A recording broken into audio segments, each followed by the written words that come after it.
The idea that Atlantis was an actual historical place, and not just a legend invented by Plato, didn't surface until the late 19th century, in his 1882 book, Atlantis, the Antediluvian World. The writer Ignatius Donnelly argued the accomplishments of the ancient world must have been handed down by an earlier advanced civilization, as the ancients weren't sophisticated enough to develop these advances on their own. Assuming the Atlantic Ocean was only a few hundred feet deep, Donnelly described a continent flooded by shifting ocean waters that sank in the exact location Plato said it did. In the Atlantic Ocean, just outside the Pillars of Hercules, the two rocks that mark the entrance to the Straits of Gibraltar.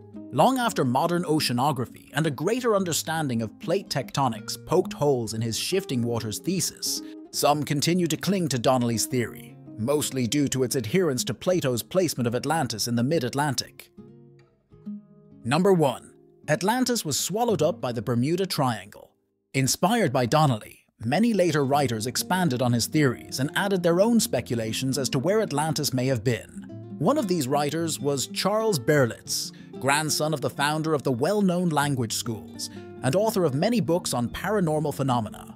In the 1970s, Berlitz claimed Atlantis was a real continent located off the Bahamas that had fallen victim to the notorious Bermuda Triangle, a region of the Atlantic where a number of ships had supposedly disappeared under mysterious circumstances.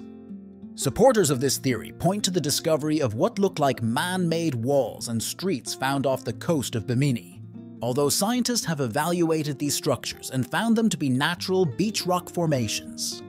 Number 2. Atlantis was Antarctica. Another theory, that Atlantis was actually a much more temperate version of what is now Antarctica, is based on the work of Charles Hapgood, whose 1958 book Earth's Shifting Crust featured a foreword by Albert Einstein. According to Hapgood, around 12,000 years ago, the Earth's crust shifted, displacing the continent that became Antarctica from a location much further north than it is today. This more temperate continent was home to an advanced civilization, but the sudden shift to its current frigid location doomed the civilization's inhabitants. The Atlanteans, and their magnificent city was buried under layers of ice. Hapgood's theory surfaced before the scientific world gained a full understanding of plate tectonics, which largely relegated his shifting crust idea to the fringes of Atlantean beliefs.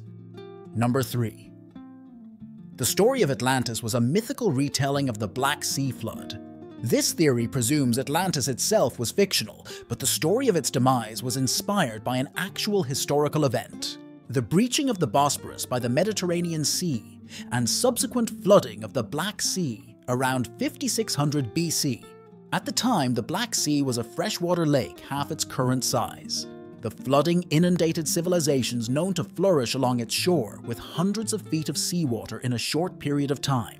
As inhabitants of the region scattered, they spread tales of the deluge and may have led, thousands of years later, to Plato's account of Atlantis. Number 4. Atlantis is the story of the Minoan civilization, which flourished in the Greek islands 2500 to 1600 BC. One of the more recent Atlantean theories concerns the civilization that flourished on the Greek islands of Crete and Santorini more than 4,000 years ago. The Minoans, named for the legendary king Minos. Believed to be Europe's first great civilization, the Minoans built splendid palaces, constructed paved roads, and were the first Europeans to use a written language, Linear A. At the height of their power, however, the Minoans suddenly disappeared from history, an enduring mystery that has fueled belief in a link between this great, doomed civilization and Plato's Atlantis. Historians believe around 1600 BC, a massive earthquake shook the volcanic island of Thera, triggering an eruption that spewed 10 million tons of rock, ash, and gas into the atmosphere.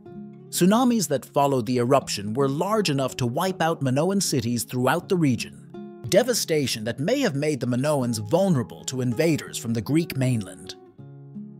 Number 5. Atlantis didn't exist at all, Plato invented it. Most historians and scientists throughout history have come to the conclusion that Plato's account of the lost kingdom of Atlantis was fictional.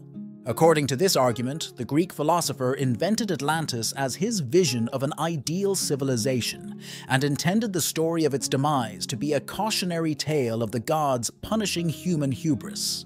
No written records of Atlantis exist outside of Plato's dialogues, including in any of the numerous other texts that survive from ancient Greece.